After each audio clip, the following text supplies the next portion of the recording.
اعوذ باللہ من الشیطان الرجیم بسم اللہ الرحمن الرحیم۔ آج انشاءاللہ ہم 28ویں پارے کا خلاصہ پڑھیں گے، جس کا آغاز ان لفظوں سے ہوتا ہے: قد سمع اللہ قول التی تجادلک فی زوجہا وتشتکی الی اللہ واللہ یسمع تحاورکما ان اللہ سمیع بصیر۔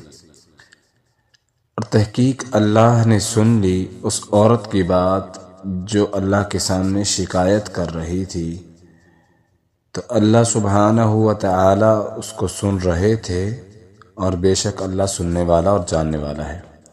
اور اختتام ان لفظوں سے ہوتا ہے: وصدقت بکلمات ربها وکتبه وکانت من القانتین۔ سیدہ مریم علیہ السلام نے تصدیق کی، اپنے رب کی باتوں کی، اس کی کتابوں کی تصدیق کی، اور مریم اطاعت گزار تھی۔ آغاز میں ایک مثالی عورت کا تذکرہ اور اختتام میں بھی ایک مثالی عورت کا تذکرہ ہمارے لیے اس بات کو واضح کرتا ہے کہ مثالی عورت کی عظمت کیا ہے۔ سیدنا عبداللہ بن عمر بیان کرتے ہیں، رسول اللہ صلی اللہ علیہ وسلم نے فرمایا: الدنیا متاع وخیر متاع الدنیا المرأة الصالحہ۔ دنیا سامان زندگی ہے، اور بہترین سامان زندگی کا جو ہے وہ نیک عورت ہے۔ نیک اور مثالی عورت میں کون سی خوبیاں ہونی چاہیے؟ اعلیٰ اللہ یشرکن باللہ شیئا، وہ اللہ کے ساتھ شرک کرنے والی نہ ہو، ولا یسرکن ولا یزنین ولا یقتلن اولادہن، چوری نہ کرنے والی ہو اور بدکاری نہ کرنے والی ہو، اور اپنی اولاد کو قتل نہ کرنے والی ہو، ولا یأتین ببہتان یفترینہ بین ایدیہن، کسی پر بہتان تراشی کرنے والی نہ ہو، ولا یعصینک فی معروف، اور رسول اللہ صلی اللہ علیہ وسلم کی نافرمانی کرنے والی نہ ہو۔ مسلمات مؤمنات قانتات تائبات عابدات سائحات، اور جو مومن اور مثالی عورت ہوتی ہے وہ اسلام کو دین ماننے والی ہوتی ہے، ایمان لانے والی ہوتی ہے، اللہ اور اس کے رسول کی فرما برداری کرنے والی ہوتی ہے، رب کے حضور توبہ کرنے والی ہوتی ہے، اور دل لگا کر عبادت کرنے والی اور روزوں کا اہتمام کرنے والی ہوتی ہے۔ اس پارے کا آغاز سورۃ المجادلہ سے ہوتا ہے، جس کے آغاز میں ایک بڑا دلچسپ واقعہ ہے۔ اس سورت کے نام سے آپ اندازہ لگائیں کہ مجادلہ کا معنی بحث و تکرار کرنا۔ اس کے شان نزول کے متعلق حدیث میں آتا ہے، سیدہ خولہ رسول اللہ صلی اللہ علیہ وسلم کے پاس آئی کہ شوہر نے غصے میں آ کر کہہ دیا ہے تو میری ماں کی طرح ہے۔ عرب معاشرے میں یہ الفاظ کہنے سے بیوی ہمیشہ کے لیے خاوند پر حرام ہو جاتی تھی، اسے وہ زہار کہتے تھے۔ اب جب سیدہ خولہ رضی اللہ عنہ خاوند نے یہ الفاظ کہہ دیے تو وہ بہت پریشان ہوئی کہ چھوٹے چھوٹے بچے ہیں، شکایت کر رہی ہیں، کس کے پاس جاؤں اور کیا کہوں، میرا تو معاملہ بہت خراب ہو گیا ہے۔ آپ صلی اللہ علیہ وسلم سے مسئلہ حل کرنے کی درخواست کی تو اللہ تعالیٰ نے اس مسئلے کا حل بیان فرما دیا: قد سمع اللہ قول التی تجادلک فی زوجہا، کہ یقیناً اللہ نے اس عورت کی بات سن لی جو اپنے خاوند کے بارے میں جھگڑ رہی تھی اور اللہ سے شکایت کر رہی تھی۔ اللہ تعالیٰ سب کچھ سننے والے اور دیکھنے والے ہیں۔ وہ لوگ جو تم میں سے اپنی بیویوں سے زہار کرتے ہیں اور ان کے ماؤں کا لقب دے دیتے ہیں، ماؤں کی طرح سمجھتے ہیں، اللہ تعالیٰ نے فرمایا حقیقت میں وہ ان کی مائیں نہیں ہیں، مائیں وہی ہیں جنہوں نے انہیں جنم دیا، بلا شبہ وہ یقیناً ایک بری بات اور جھوٹ کہتے ہیں۔ اللہ تعالیٰ بے حد معاف کرنے والا ہے، نہایت بخشنے والا ہے۔ پھر اس مسئلے کا حل کیا ہے؟ جو اپنی بیویوں کو زہار کر دیتے ہیں، یعنی اپنی ماں کی طرح سمجھتے ہیں، اللہ تعالیٰ نے وہ بھی احکام نازل کر دیے کہ جو اپنے کیے پر رجوع کرتے ہیں ان کے لیے ہے کہ ایک غلام آزاد کریں، اور اگر یہ ممکن نہ ہو تو مسلسل 2 مہینے کے روزے رکھیں۔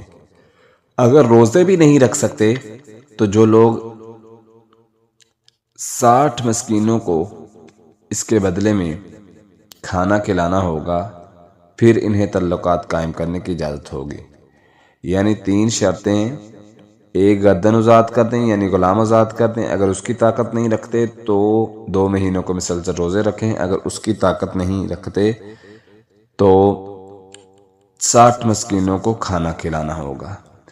میں کبھی کبھی سوچتا ہوں کہ ایک مثالی عورت جب اہل ایمان میں سے ہو، اللہ اور اس کے رسول کو ماننے والی ہو، تو اللہ تعالیٰ کس طرح اس کی پکار کو سنتے ہیں کہ جب سیدہ خولہ نے پکارا تو اللہ نے کس طرح اس کا جواب دیا کہ قرآن ہی نازل کر دیا۔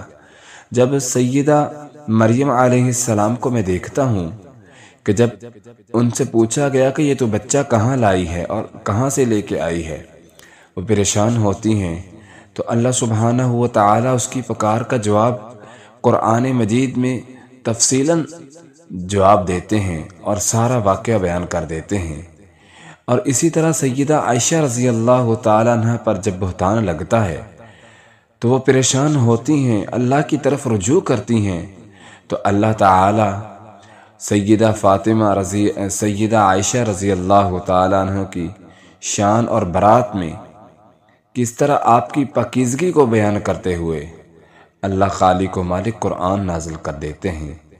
اور یہ آج کی عورتوں کے لیے، آج کی ماں، بہن، بیٹی کے لیے پیغام رکھتا ہے کہ اہل ایمان، ایک مثالی عورت، ایمان والی عورت، اللہ سے ڈرنے والی، رسول اللہ صلی اللہ علیہ وسلم کی فرما برداری کرنے والی اور دین پر چلنے والی عورت آج بھی اگر اللہ کو پکارے تو اللہ اس کی پکار کا جواب ضرور دیتے ہیں۔ آگے دیکھتے ہیں، سورۃ الحشر ہے جس کا آغاز اللہ سبحانہ و تعالیٰ کی تسبیحات سے ہوتا ہے کہ اللہ خالق و مالک، زمین و آسمان کا خالق و مالک ہے۔ اسی طرح اللہ سبحانہ و تعالیٰ نے اس میں بیان فرمایا، یا ایھا الذین آمنوا اتقوا اللہ ولتنظر نفس ما قدمت لغد۔ خالق و مالک کا پیغام ہے کہ اپنے رب سے ڈر جائیے، تقوی اختیار کیجئے، اپنا محاسبہ کیجئے۔ ہر شخص کو چاہیے کہ وہ اپنے کل کو دیکھے، اس نے کل کے لیے کیا جمع کیا ہے۔ کل کب ہوتی ہے انسان کی؟ جس دن انسان دنیا سے چلا گیا اس کی اگلی زندگی شروع ہو جائے گی۔ نفس ما قدمت لغد، ڈرے اور دیکھے کہ اس نے کل کیا بھیجا ہے، اپنے آخرت کے لیے کیا کیا ہے۔ آخرت انسان کی تبھی شروع ہو جاتی ہے جب وہ مرتا ہے، تو محاسبہ انسان کو کرتے رہنا چاہیے۔ اسی طرح اللہ تعالیٰ نے اس میں بیان فرمایا کہ دعائیں کریں، کثرت سے دعائیں کریں۔ ربنا اغفر لنا ولإخواننا الذين سبقونا بالإيمان ولا تجعل في قلوبنا غلا للذين آمنوا ربنا إنك رؤوف رحيم۔ اے ہمارے رب، ہمیں بھی معاف فرما، ہمارے ان بھائیوں کو بھی معاف فرما جو ہم سے پہلے ایمان لا چکے ہیں، اور ہمارے دلوں میں دشمنی نہ ڈال ان لوگوں کے لیے جن کا ایمان ہے، اللہ ذوالجلال پر ایمان ہے، بے شک تو شفقت کرنے والا، مہربانی کرنے والا ہے۔ مرحومین کے لیے بھی دعا کرتے رہنا چاہیے، اور اسی طرح اپنے والدین کو دعاؤں میں یاد رکھنا چاہیے۔ اسی طرح اللہ تعالیٰ نے اسلام میں داخل ہونے کی شرائط کو بیان فرما دیا ہے۔ جب مرد عورت مسلمان ہوتے تو ان سے بیعت لی جائے گی کہ وہ کون کون سے کام نہیں کریں گے، جیسا کہ آغاز میں بھی آپ مثالی عورت کے بارے میں سن چکے ہیں۔ اسی طرح ایک مومن کے لیے بھی یہ پیغام ہے، مومن کے لیے بھی یہ پیغام اللہ کی طرف سے صادر ہوتا ہے کہ وہ اللہ کے ساتھ کسی کو شریک نہ ٹھہرائے، اور اسی طرح چوری نہ کرے، بدکاری نہ کرے، اپنی اولاد کو قتل نہ کرے، کسی پر بہتان تراشی نہ کرے، اور رسول اللہ صلی اللہ علیہ وسلم کی نافرمانی نہ کرے، اسلام کو دین ماننے والا ہو، ایمان لانے والا ہو، اللہ کے رسول کی فرما برداری کرنے والا ہو اور رب کے حضور غلطی اور ندامت ہو جائے، گناہ ہو جائے تو توبہ کرنے والا ہو، دل لگا کر عبادت کرنے والا ہو، روزے کا اہتمام کرنے والا ہو۔ اللہ تعالیٰ نے یہ شرائط بیان کر دی ہیں کہ ایک مومن مرد کیسا ہونا چاہیے، اور عورت کے لیے بھی یہی حکم ہے جو خاص طور پر ہے۔ اسی طرح اللہ سبحانہ و تعالیٰ نے آخر میں جو ہے اپنے اسماء و صفات کا تذکرہ کیا، اور سب سے زیادہ اس صورت کے آخر میں اللہ کے اسماء کا تذکرہ کیا گیا ہے، اور حدیث میں آتا ہے جو اللہ کے نام یاد کر لیتا ہے، اللہ کے 99 نام ہیں، جو اللہ کے ناموں کو یاد کر لیتا ہے اللہ تعالیٰ اس کو ضرور جنت میں داخلہ نصیب فرما دیں گے۔ تو نام اتنے مشکل نہیں ہیں، ان ناموں کو بھی ہمیں یاد کرنا چاہیے۔ اسی طرح اللہ تعالیٰ نے فرمایا کہ علم کے مطابق عمل کرنا چاہیے۔ یا ایھا الذین آمنوا لم تقولون ما لا تفعلون، اے ایمان والو وہ بات کیوں کہتے ہو جس پر تم خود عمل نہیں کرتے۔ ایک داعی کے لیے، ایک عالم کے لیے یہ پیغام ہے کہ اس وقت تک وہ بات نہ کریں جب تک اس پر خود عمل نہ کریں۔ جب انسان باعمل ہوتا ہے اس کی بات میں تاثیر ہوتی ہے، اس کی بات لوگوں کے دلوں میں جگہ بنا جاتی ہے، لوگوں کے ہاں اس کا مقام اور سٹیٹس بن جاتا ہے۔ جب باعمل ہوتا ہے، بے عمل جب بات کرتا ہے تو اس کی بات میں وہ تاثیر نہیں ہوتی، کیونکہ وہ خود عمل نہیں کر رہا ہوتا۔ اس لیے حکم یہ ہے کہ اس وقت تک وہ بات نہ کریں جب تک خود وہ کام نہ کر لیں۔ اسی طرح علم کے مطابق عمل کرنا چاہیے۔ اللہ تعالیٰ فرماتے ہیں مثل الذین حملوا التوراة ثم لم يحملوها كمثل الحمار يحمل اسفارا، گدھا تو گدھا ہی ہے، اسے کیا فرق پڑے گا اگرچہ پوری لائبریری کیوں نہ اٹھائی ہو۔ قیمت عمل سے بنتی ہے۔ ان لوگوں کی مثال جن کو تورات پر عمل کرنے کا حکم دیا گیا مگر پھر انہوں نے اس پر عمل نہیں کیے، اللہ تعالیٰ فرماتے ہیں ان کی مثال ایک گدھے کی طرح ہے کہ جس نے بوجھ اٹھایا ہوا ہے کتابوں کا، واللہ لا یہدی القوم الفاسقین، اللہ فاسقوں کو کبھی ہدایت نہیں دیتے۔ اسی طرح اللہ تعالیٰ نے فرمایا ہے اسلام ہمیشہ غالب آ کے رہے گا، یہ پھونکوں سے چراغ بجھایا نہیں جائے گا۔ یریدون لیطفئوا نور اللہ بافواہہم، یہ لوگ چاہتے ہیں کہ سازشیں کر کے، منافقت کر کے دین میں بگاڑ پیدا کر دیں گے۔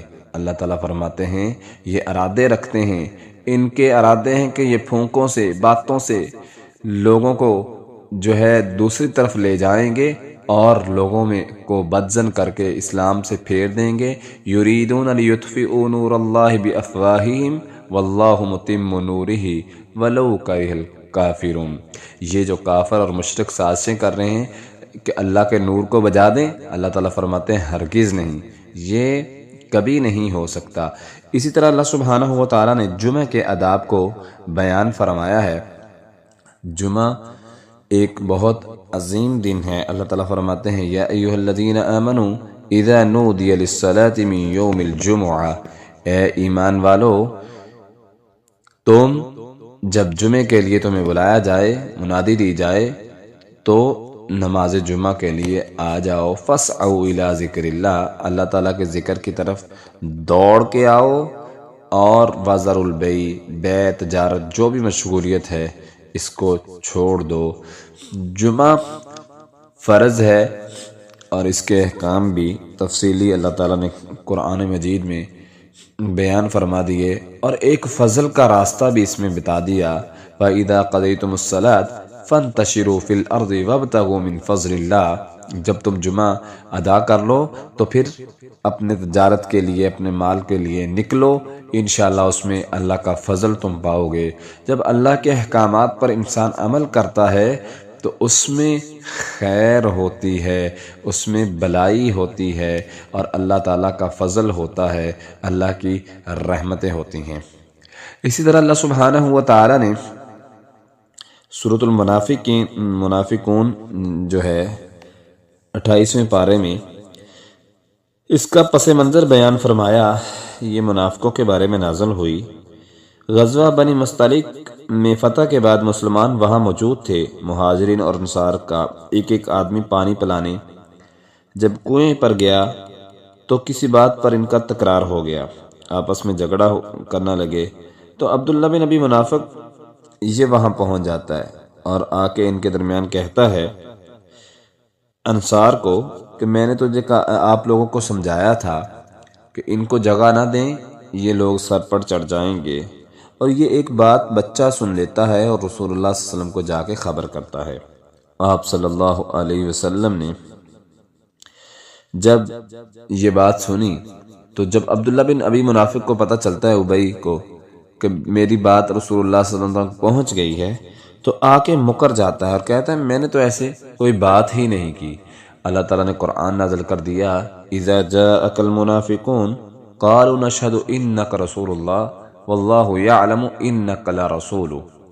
یہ آپ کے پاس منافق آ کے کہتے ہیں اور قسمیں کھاتے ہیں کہ ہم نے ایسی بات نہیں کی، محبوب اللہ زیادہ جانتے ہیں جو یہ باتیں گڑتے ہیں۔ منافق آدمی کی کوئی زندگی نہیں ہوتی۔ اللہ تعالیٰ فرماتے ہیں فاحذرہم، اے میرے نبی ان لوگوں سے، منافقین سے بچ۔ اور دوسرا پیغام بھی صادر کر دیا استغفرت لہم ام لہم تستغفر لہم، ان کے لیے استغفار کر یا نہ کر، ان اللہ لا یہدی القوم الفاسقین، اللہ فاسقوں کو کبھی ہدایت نہیں دیتے۔ منافق ہمیشہ دنیا میں بھی ذلیل ہوتا ہے اور آخرت میں حدیث کہتی ہے ان المنافقین فی الدرک الاسفل، جہنم کے سب سے آخری گڑھے میں منافقوں کو ڈالا جائے گا۔ الہ العالمین ہم سب کو بچنے کی توفیق عطا فرمائے۔ اسی طرح آگے چلتے ہیں تو آگے سورہ طلاق ہے۔ لفظ طلاق ذہن میں آتے ہی انسان کے ذہن میں بہت سی باتیں گردش کرتی ہیں۔ اسلامی معاشرے کے لیے، اسلامی معاشرے کی بقا کے لیے نکاح کا ہونا ضروری ہے۔ اسی طرح زندگی میں ایسے موڑ بھی آتے ہیں جن سے بحفاظت گزرنے کے لیے طلاق کا آپشن موجود ہے، لیکن نکاح اور طلاق کے آپشن کھلے نہیں رکھے ہوئے کہ جو چاہے جیسے دوسروں کی زندگیوں اور جذبات سے کھیلتا رہے، بلکہ اسلام نے دونوں کے اصول و ضوابط طے کیے ہیں جن کی پابندی کرنا ہر مسلمان پر فرض ہے۔ طلاق دینے کا مسنون طریقہ مختصر یہ ہے کہ جب بیوی حیض سے فارغ ہو جائے تو خاوند اس سے صحبت کرنے سے پہلے اسے ایک بار کہے کہ میں تجھے طلاق دیتا ہوں، اور اس پر 2 گواہ بھی موجود ہونے چاہیے۔ پہلی اور دوسری طلاق کی عدت 3 حیض یا 3 مہینے یا وضع حمل ہے۔ پہلی اور دوسری طلاق کے بعد خاوند کو عدت کے اندر رجوع کا حق حاصل ہے، چاہے رجوع قولی ہو یا فعلی۔ البتہ عدت گزرنے کے بعد یہ نئے نکاح سے اکٹھے ہو سکتے ہیں۔ عورت پہلی طلاق کی عدت گزرنے کے بعد چاہے نکاح کر سکتی ہے اپنے اولیاء کی اجازت کے بعد۔ پہلی اور دوسری طلاق کی عدت کے دوران نہ بیوی ناراض ہو کر اپنے والدین کے گھر جا سکتی ہے اور نہ ہی خاوند اپنے گھر سے نکال سکتا ہے، بلکہ نان و نفقہ اور رہائش خاوند کے ذمے ہے۔ نیز یہ یاد رہے کہ 3 طلاقیں ایک ہی مجلس میں دینا خلاف سنت ہے۔ اگر کوئی ایسا آدمی ایسا کر لے تو وہ ایک ہی طلاق رجعی شمار ہوگی۔ ایک مجلس کی 3 طلاقوں پر سب کا اتفاق ہے، اجماع ہے کہ 3 طلاقیں ایک ہی ہوں گی۔ جب ایک مجلس کی ایک وقت میں 3 طلاقیں دیتا ہے تو وہ ایک ہی طلاق شمار ہوگی۔ جیسا کہ عبداللہ بن عباس فرماتے ہیں کان الطلاق علی عہد رسول اللہ صلی اللہ علیہ وسلم و ابی بکر، دور نبی ابو بکر صدیق کے دور اور سیدنا عمر کے خلافت کے 2 سال تک 3 طلاقیں ایک ہی شمار ہوتی تھی۔ اللہ تعالیٰ نے اس کے مزید احکامات اس صورت میں بیان فرما دیے۔ یا ایھا النبی اذا طلقتم النساء فطلقوهن لعدتهن واحصوا العدة واتقوا اللہ ربکم۔ طلاق دینی ہے، شرطیں کیا رکھی ہیں کہ اللہ سے ڈرنا ہے، کہیں زیادتی نہیں کرنی اور کسی عورت کو ہراسمنٹ نہیں کرنا، پریشان نہیں کرنا۔ اگر ہاں تم اسے فارغ کرنا چاہتے ہو، طلاق دینا چاہتے ہو، تو اسلام نے جو ہے وہ طریقے اور اصول واضح کر دیے ہیں۔ حد سے تجاوز نہیں کرنا، کسی کو پریشان نہیں کرنا، اور اسی طرح اللہ سبحانہ و تعالی نے فرما دیا وَمَن يَتَّقِ اللَّهَ يَجْعَل لَّهُ مَخْرَجًا، ڈرتے رہنا ہے۔ ڈرنے سے کیا ہوگا؟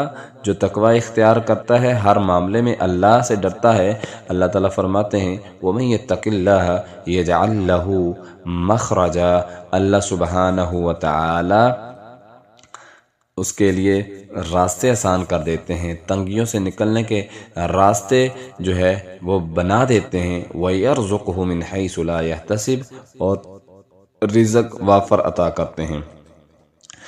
اسی طرح اللہ سبحانہ و تعالی نے فرمایا یا ایھا الذین آمنوا لا تلہکم اموالکم ولا اولادکم عن ذکر اللہ ومن یفعل ذلک فاولئک هم الخاسرون، اے ایمان والو، تمہارا مال، تمہاری اولاد تمہیں اللہ کے ذکر سے غافل نہ کر دیں۔ جو ایسا کریں گے وہ اربوں جمع کر لیں، دنیا بھر کے خزانے ان کے پاس ہوں، مگر حقیقت میں خسارہ ہی ان کا مقدر ہے۔ اسی طرح اللہ سبحانہ و تعالی نے اہل ایمان کے لیے خوشخبریاں سنائی ہیں۔ وَمَن يُؤْمِن بِاللَّهِ وَيَعْمَلْ صَالِحًا يُكَفِّرْ عَنْهُ سَيِّئَاتِهِ وَيُدْخِلْهُ جَنَّاتٍ تَجْرِي مِن تَحْتِهَا الْأَنْهَارُ خَالِدِينَ فِيهَا أَبَدًا، جس کا ایمان اللہ پر ہو، ایمان کے ساتھ وہ نیک عمل کرے، وَيَعْمَلْ صَالِحًا، نیکی کو اختیار کرے، يُكَفِّرْ عَنْهُ سَيِّئَاتِهِ، میرا اللہ بھی پھر اس پر رحمت کرتا ہے، اس کے گناہ معاف کر دیتا ہے، وَيُدْخِلْهُ جَنَّاتٍ، اور جنت کا داخلہ بھی عطا فرما دے گا، ایسی جنتیں جن کے نیچے سے نہریں بہتی ہوں گی۔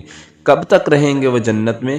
خالدین فیہا ابدا، ہمیشہ ہمیشہ کے لیے وہ جنت میں رہیں گے۔ یہ بہت بڑی اللہ کی طرف سے کامیابی ہے۔ اسی طرح اللہ تعالیٰ فرماتے ہیں جو اللہ کا ڈر اپنے دل میں رکھتا ہے، وَمَن يَتَّقِ اللَّهَ يَجْعَل لَّهُ مَخْرَجًا، اللہ کا خوف اس کے دل میں رہتا ہے، میرا اللہ ہر پریشانی سے نکلنے کا راستہ بنا دیتا ہے۔ وَمَن يَتَّقِ اللَّهَ يَجْعَل لَّهُ مِنْ أَمْرِهِ يُسْرًا، اللہ ہر مشکل کام کو آسان بنا دیتا ہے۔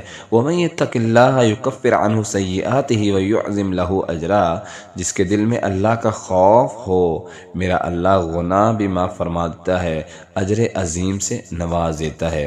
اسی طرح اللہ سبحانہ و تعالی نے ایک کامیابی کا راز بتا دیا، بخل سے اجتناب کرنے والا مرد اور عورت، اس کے لیے حکم ہے وَمَن یُوقَ شُحَّ نَفْسِهِ فَأُولَئِکَ هُمُ الْمُفْلِحُونَ۔ کامیابیاں تو بہت سی ہوتی ہیں، مگر بہت گہری کامیابی ہے کسی شخص کو بچا لیا جائے اپنی نفس کی حرص سے، بخل سے بچا لیا جائے۔ مال دیا ہے اللہ نے، بخیلی کر کر کے زندگی گزار رہا ہے، پھر مال اللہ نے دیا ہے تو اس کو خرچ کریں، اللہ کے راستے میں خرچ کریں، اپنے اہل خانہ پر خرچ کریں، اپنے دوست احباب پر، اپنے رشتہ داروں میں، غرباء مسکینوں پر خرچ کریں، بخیلی نہ کریں۔ بخیل بندہ جو ہے وہ ساری زندگی جوڑتا رہتا ہے کہ پیسہ ضائع نہ ہو، اور مرنے کے بعد کیا ہوتا ہے، اس کے پیچھے والے اہل و عیال والے وہ عیاشی سے اور پرسکون سے زندگی گزارتے ہیں کہ ہمارے پاس پیسہ بہت ہے، محنت اس نے کی ہوتی ہے، بخیلی سے بخل کر کر کے وہ جوڑ کے اپنے آپ کو جو ہے وہ اپنے آپ پر خرچ نہیں کرتا، اور بخیلی کر کر کے خود کو بیمار کر کے اور موت کے گھاٹ میں اتر جاتا ہے، اور پیچھے والے اس کے اسی بخیلی کی وجہ سے جو اس نے محنت کی ہوتی ہے، مزدوری کی ہوتی ہے، پیچھے والی عیاشی کرتے ہیں۔ اس لیے اللہ تعالیٰ نے آپ کو اگر وسائل دیے ہیں، مال دیا ہے، تو اس کو خرچ کریں، خود پہ خرچ کریں، بچوں پہ خرچ کریں، رشتہ داروں میں تقسیم کریں۔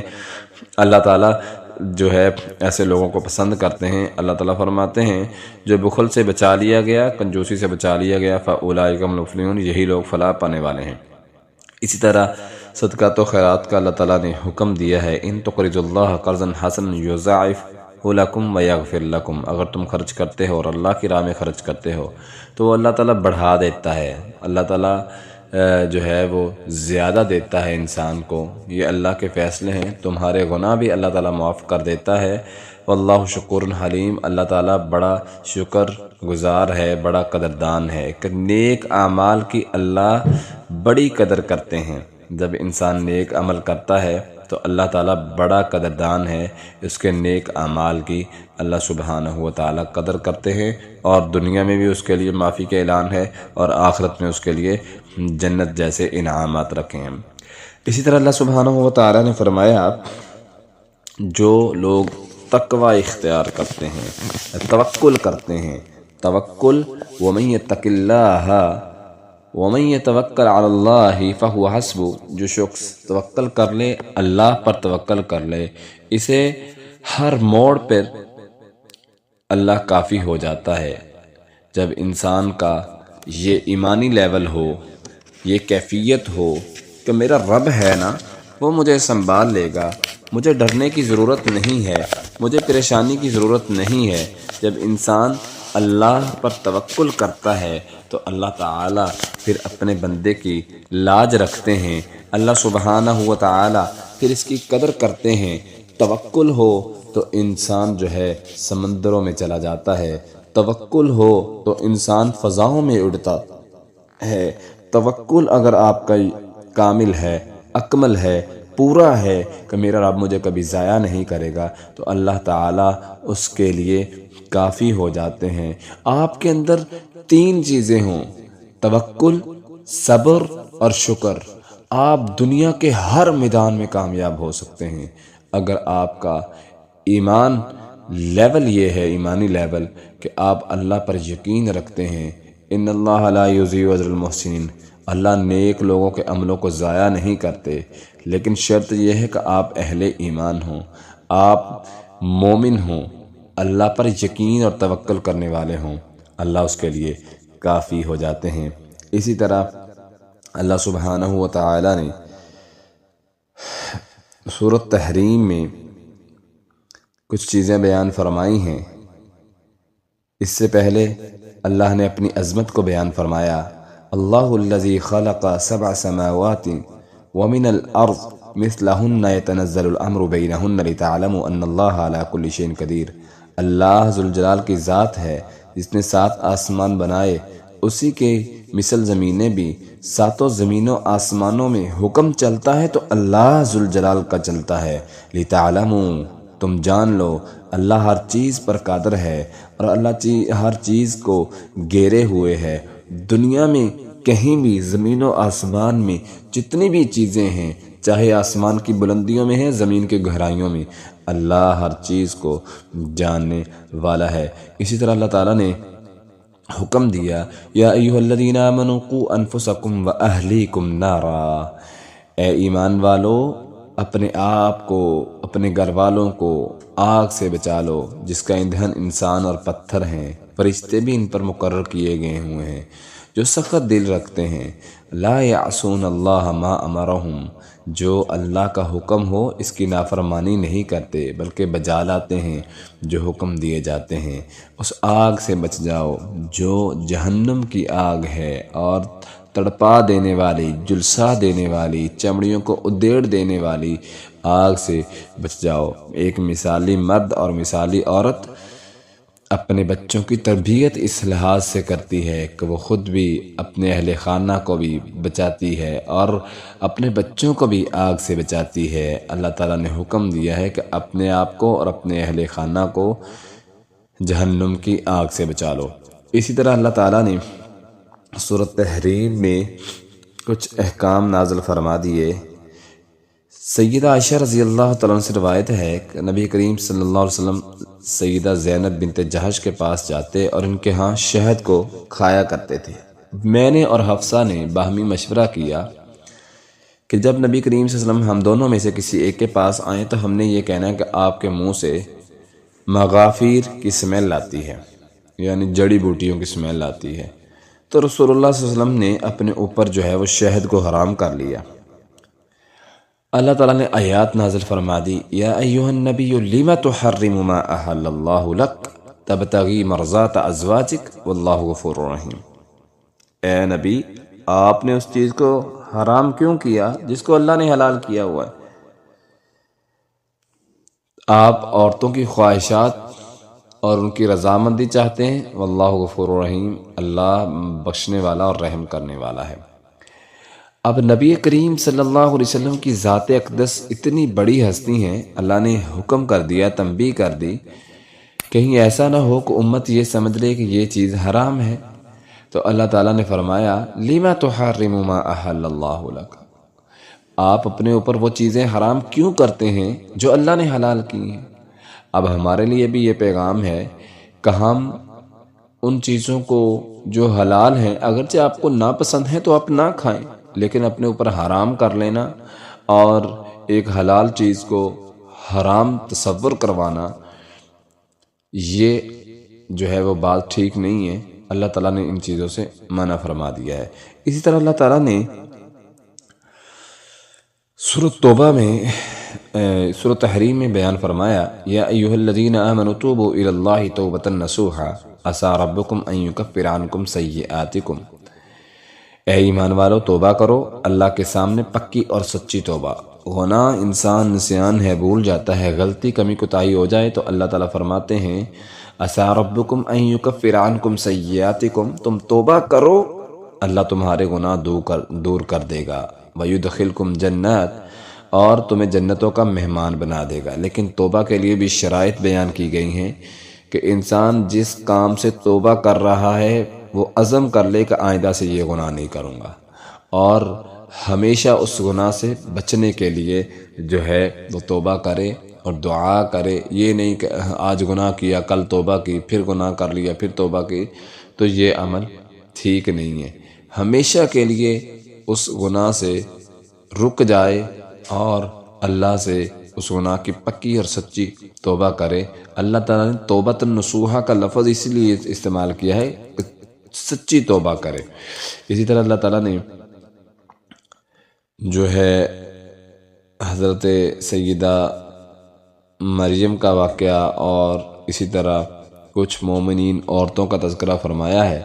اللہ فرماتے ہیں وَضَرَبَ اللَّهُ مَثَلًا لِّلَّذِينَ آمَنُوا امْرَأَتَ فِرْعَوْنَ اذ قالت رب ابن لی عندک بیتا فی الجنہ، جو مثالی عورت ہوتی ہے، نیک عورت ہوتی ہے، جہاں وہ دوسری چیزوں کا خیال رکھتی ہے وہاں وہ اللہ سے سوال کرتی ہے تو جنت کا سوال کرتی ہے۔ اللہ تعالیٰ فرماتے ہیں ایمان والوں کے لیے فرعون کی بیوی کی مثال بیان اللہ تعالیٰ فرماتے ہیں جب اس نے دعا کی رب ابن لی عندک بیتا فی الجنہ، اے میرے رب میرے لیے اپنے پاس جنت میں مکان بنا دے، ونجینی من فرعون وعملی، مجھے فرعون اس کے ظلم سے بچا۔ اللہ تعالیٰ فرماتے ہیں پھر ہم نے نجات دی، ونجینی من القوم الظالمین، جب اس نے کہا کہ مجھے فرعون اور اس کے ظلم سے بچا اور ان ظالموں سے ہے، اللہ تعالیٰ سے دعا کر رہے ہیں مجھے نجات فرما، تو اللہ تعالیٰ فرماتے ہیں ہم نے اس کی پکار کو سنا اور اس کے نجات دے دی۔ عورت جو ہوتی ہے وہ جہاں دوسری چیزوں کا خیال رکھتی ہے وہاں اس کی یہ آرزو ہوتی ہے ربی بن لی عندک بیتا فی الجنہ، عورت کی یہ خواہش ہونی چاہیے کہ وہ جنت کا حصول مانگے۔ اسی طرح ایمان کی حفاظت کرنے والی مثالی عورت ہوتی ہے۔ اللہ تعالیٰ فرماتے ہیں وَمَرْيَمَ ابْنَتَ عِمْرَانَ الَّتِي أَحْسَنَتْ فَرْجَهَا، سیدہ مریم بنت عمران تھی، انہوں نے حفاظت کی، اپنی پاک دامنی کی حفاظت کی، فَنَفَخْنَا فِيهِ مِن رُوحِنَا، ہم نے اس پہ اپنی طرف سے روح پھونکی، وَصَدَّقَتْ بِكَلِمَاتِ رَبِّهَا، انہوں نے اپنے رب کے کلام اور کتابوں کی تصدیق کی، وَكَانَتْ مِنَ الْقَانِتِينَ، اور فرما برداروں میں سے تھی۔ جب ایک مثالی عورت اہل ایمان والی بن جاتی ہے، ایمان لاتی ہے، مومن ہوتی ہے اور توبہ طائب کرنے والی ہوتی ہے، اللہ سے ڈرنے والی ہوتی ہے، پاک دامن ہوتی ہے، اپنی عزت کی حفاظت کرنے والی ہوتی ہے، اللہ تعالیٰ فرماتے ہیں پھر ہم ان کی برات میں ان کی شان میں قرآن بھی نازل کر دیتے ہیں، اور وہ عورت فرما بردار میں سے ہوتی ہے، فرما برداروں میں سے ہوتی ہے، لیکن شرط یہ ہے کہ وہ ایمان والی ہو، احسنت فرجہا، پاک دامن ہو۔ تو اللہ سبحانہ و تعالی ایسی لوگوں کے لیے، ایسی عورتوں کے لیے جنت کے وعدے کرتے ہیں جو اللہ پر ایمان رکھنے والی ہیں اور اپنے خامدوں کی اطاعت کرنے والی ہیں، اپنی عزت کی حفاظت کرنے والی ہیں، اور اسی طرح وہ توبہ کرنے والی ہیں، دل لگا کر عبادت کرنے والی ہیں، روزوں کا اہتمام کرنے والی ہیں۔ یہی وہ عورتیں ہوتی ہیں جو مثالی عورتیں ہوتی ہیں، جن کے لیے اللہ سبحانہ و تعالی نے بڑے بڑے انعامات کا ذکر فرمایا ہے۔ الہ العالمین ہم سب کو سمجھ کر عمل کرنے کی توفیق عطا فرمائے۔